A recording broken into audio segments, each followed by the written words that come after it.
ব্যাংকে নেই? আছে, তবে আমার চোখ রয়েছে। ময়লা নোট দেখলে আমার অ্যালার্জি হয়। আর তোমার এই নোংরা ছবিগুলো দেখলে যে আমাদের অ্যালার্জি হয়? যে যেমন বলছেন। আমি কিন্তু বুঝি তুমি চাকরিটা ছেড়ে দিয়ে ঠিক করোনি, আর এখন যা করছো সেটা রীতিমতো পাগলাম।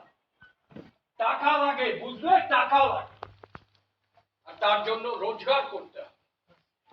সেই রোজগারের টাকা জীবনকে গতি এনে দেয়। আমি তোমার সাথে একমত নই। আমি মনে করি। রাখো তোমার মনে করা। রোজগার না থাকলে কে তোমাকে আনন্দ দেবে? কে তোমার কথা শুনবে?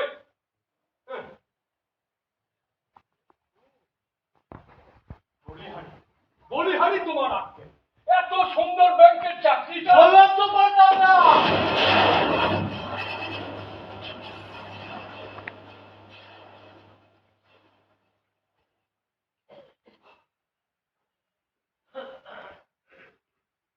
কিছু কিছু মানুষ আছে যারা টাকা সহ্য করতে পারে না, হিসেব দেখলে ভয় পায়। হ্যাঁ, তুমি টাকা গুনতে পারো না? শতকিয়া জানো না? শতকিয়া, যোগ গুণ বিয়োগ ভাগ কি এমন কঠিন? চেষ্টা করবো। শোনো, তুমি যা করছো সেটা কোনো কাজ নয়। আরে তুমি তো নিজের মুখটাও ভালো করে আঁকতে পারো না। যা করছো সব মনের বিকাশ। তোমার এই ঘরে কেউ আসতে চায় না। ওই এই থালা বাজিয়ে তোমাকে খাবার খেতে হয়।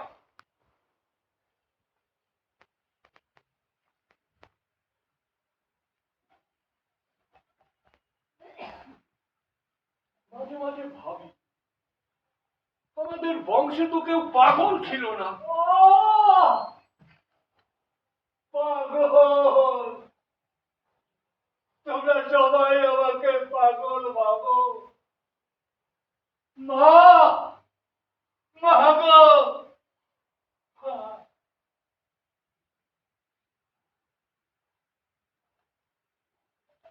তুমি তুমি ঠিক বলেছো বাবা। ভালো করে আমি আমার মুখটা আঁকতে পারি না, কিন্তু বাবা এই ছবিগুলো ছবিগুলো তুমি মানে বলতে পারবে? কি করে বলবো? নানান দিকে কুৎসিত সব ছবি। ওইখানে, ওখানে তো একটা ব্যারিকেড করে রেখেছো।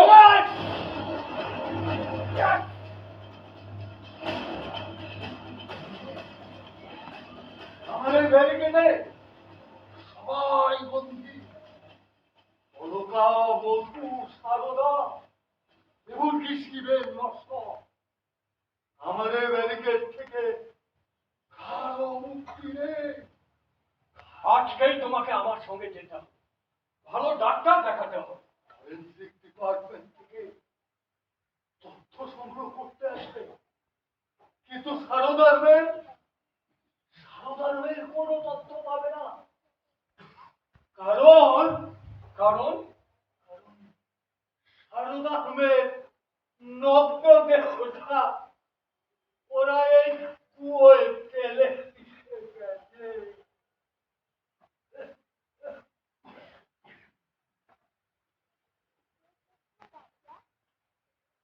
আচ্ছা, আচ্ছা, তুমি যে এইসব ছবি আঁকছো, এসব আঁকার কথা তোমাকে কে বলেছে? কেউ তো বলেছে, কেউ বলেনি। তুমি এমনি শুরু করেছো? মা জানে, ছেলেবেলায় আমি আঁকতাম। আকাশ স্যার বলেছিল আমার আকাশ হাতটা কি ভালো, কিন্তু বাড়ির কেউ চাইতো না আমি আঁকি। দাদা তো আমার ড্রয়িং খাতায় ছিঁড়ে দেয়। আর আমি তুমি আমার আঁকার খাতায় বাজারের হিসেব করে রেখেছিলে। তাই নাকি?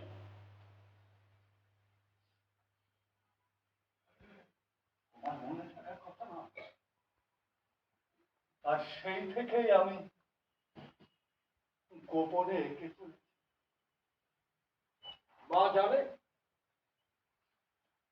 কিছুটা। দাদার বিয়ের কমাস পরেই দাদা আমার আঁকার খাতায় বাজারের মালের নাম এবং দাম লিখে রাখত। তাতে একটা আইটেম ছিল। কি?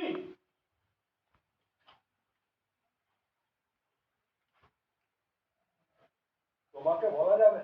কেন? নোংরা শোনাবে। শোনাক, তুমি বলো। সাবান, তেল, সিগারেট, আরে এসব তো সংসারে লাগে। হ্যাঁ লাগে।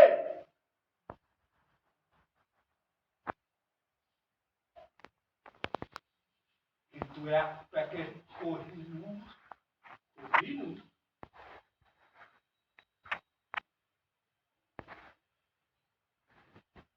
কন্দম, এই বস্তুটা আমার আকার খাতা একজনের যৌনতার হিসেব কষে রেখেছিল। বৌদি তো আমার আকার খাতায় বাজারের চিরকুট লিখে রাখতো। না না না না, এটা ঠিক না। বলছো? হ্যাঁ। তুমিও করেছো। আমি কি?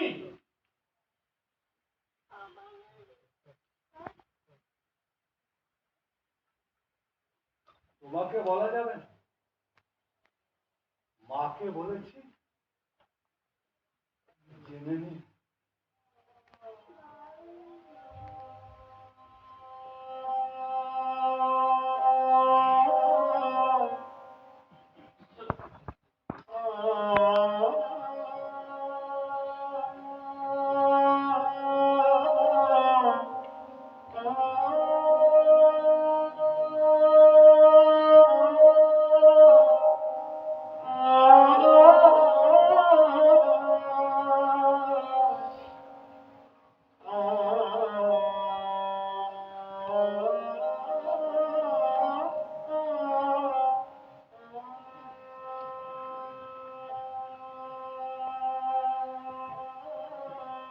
চাটা জুড়ে যাচ্ছে, খেয়ে নিও।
আগে বলুন মহারাজ, আদেশ করুন।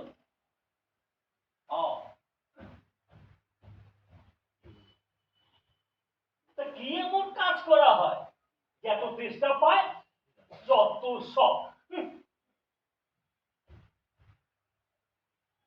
এই শোন, একটা কথা তোকে স্পষ্ট করে বলে দিচ্ছি, বসে বসে খাচ্ছিস খা, বাবার পেনশনের টাকা, আমার চাকরির টাকা, আর তোর বউদের ঘাম ঝরানো পরিশ্রম, এটা কিন্তু সব হয়ে যাচ্ছে।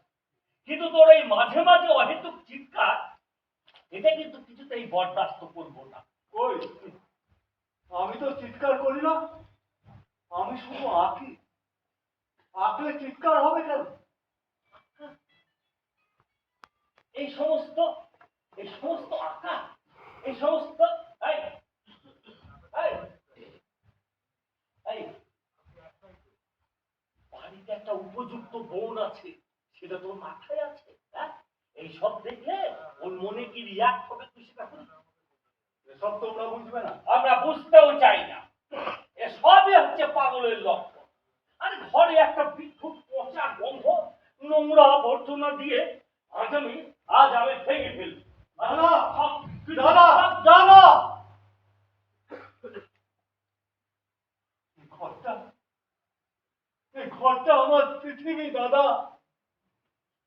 এটাকে ভেঙে দিস না। পৃথিবী তোর ঘরের সমস্ত নগ্নতার বিরুদ্ধে বাড়ির সকলেরই একটা ক্ষোভ জমে আছে, তুই সেটা জানিস। আজ আমি সই ভেঙে চোরমার করে দেবো। সরে যা, দাদা, সরে যা বলছি, সরে দাদা, যা, সরে যা। দাদা। ওরা যেটাকে নগ্নতা ভাবছে, আসলে সেটা নগ্ন নয়। ভালো করে চেয়ে দেখ, আসল সত্যটা ঠিক বুঝতে পারবি দাদা, ঠিক বুঝতে পারবি।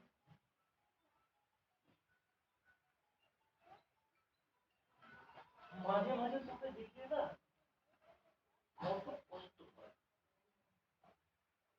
কত সুন্দর ব্যাংকে চাকরি টাকরি ছেড়ে দিলি, আমাদের কত আশা ছিল তোকে বিয়ে দেবো, তুই চুটিয়ে সংসার করবি।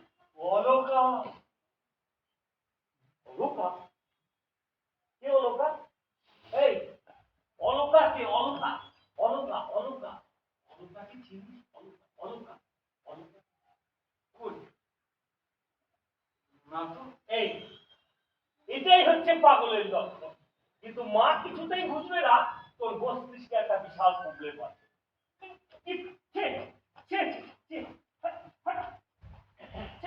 উঠে বললি কেন? বস না। কতদিন তোর সাথে ভালো করে কথা হয় না, বুঝতে পারি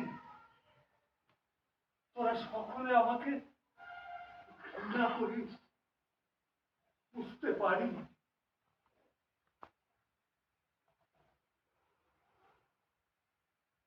বুঝতেই যখন পারি, তবে এইসব ছেড়ে দিয়ে নতুন করে স্বপ্ন দেখ না। স্বপ্ন?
তারু,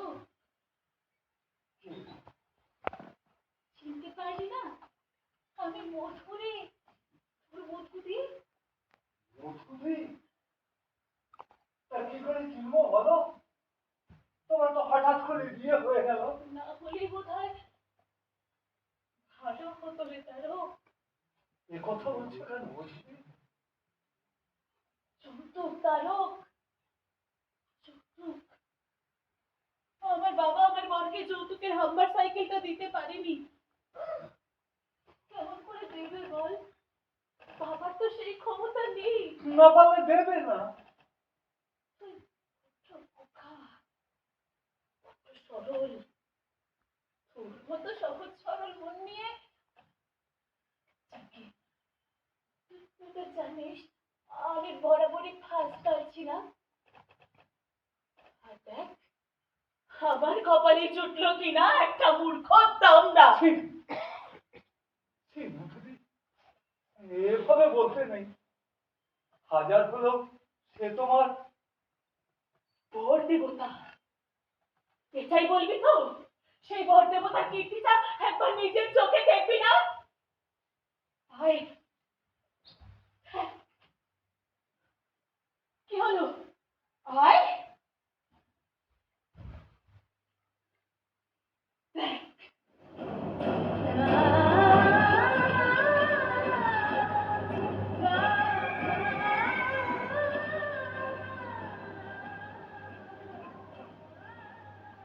কি মূর্তি, তোমার পিঠে এত কালশিটে দাগ কেন?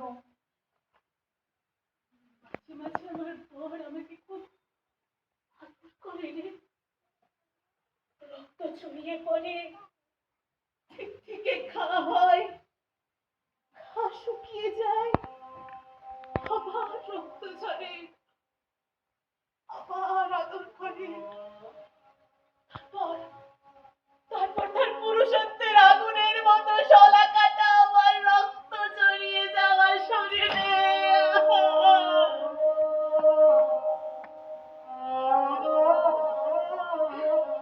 ওলাকা, পুরুষ হলো শলাকা। তুই তুই বড় হলে বুঝবি। দেখ না, দমখানাতে নখ টেনে ছিঁড়ে দিয়েছে। শরীরে এত ফুটো কেন বলতো? নাকে কানে। আমি হলাম একটা মেয়ে গরু। যখন হাম্বা বলে ডাকবো, তখন আমার গলার কলতানিতে দড়ি দিয়ে বেঁধে টানতে টানতে আমি তখন বাতাসের মতো শোষণ শব্দে শুধু কান ভরে তারো।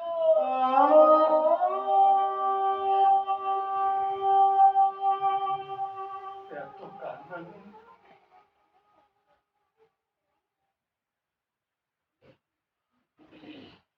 ওই যে আম গাছটা দেখছিস?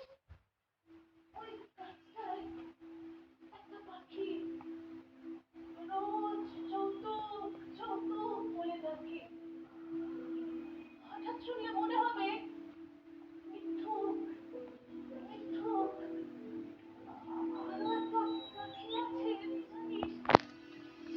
কি যেন পাখিটার নাম জানি না। আমি রোজ ডাকে, চোখ গেল চোখ গেল। তো আমি শুধু শুনি ও গেল ও গেল ও গেল। থামবে কেন বলো? মা জানে একটা জোয়ান বাসন্ড লোক প্রতিদিন নৃশংসভাবে আমাকে মারে। মাটাই ঠিক করেছে আমাদের দুধের গাই বাছুরটা বিক্রি করে ওই দামটাটাকে হাম্বার সাইকেলটা কিনে দেবে। কিন্তু ছোট ভাইটার পড়াটা বন্ধ হয়ে যাবে রে। গরু বেচে ওর পড়ার খরচটা তো মধুদি, মধুদি দেখো, ওই আম গাছটায় দুটো পাখি কি যেন বলছে। আমি তো বুঝতে পারছি না। দাঁড়াও দাঁড়াও দাঁড়াও, আমি স্কুলে তারক! না তারক! না! হে, হে দাঁড়িয়ে দিস না। কি বলছে? শুনতে পাচ্ছিস না? ও গেল, ও গেল, ও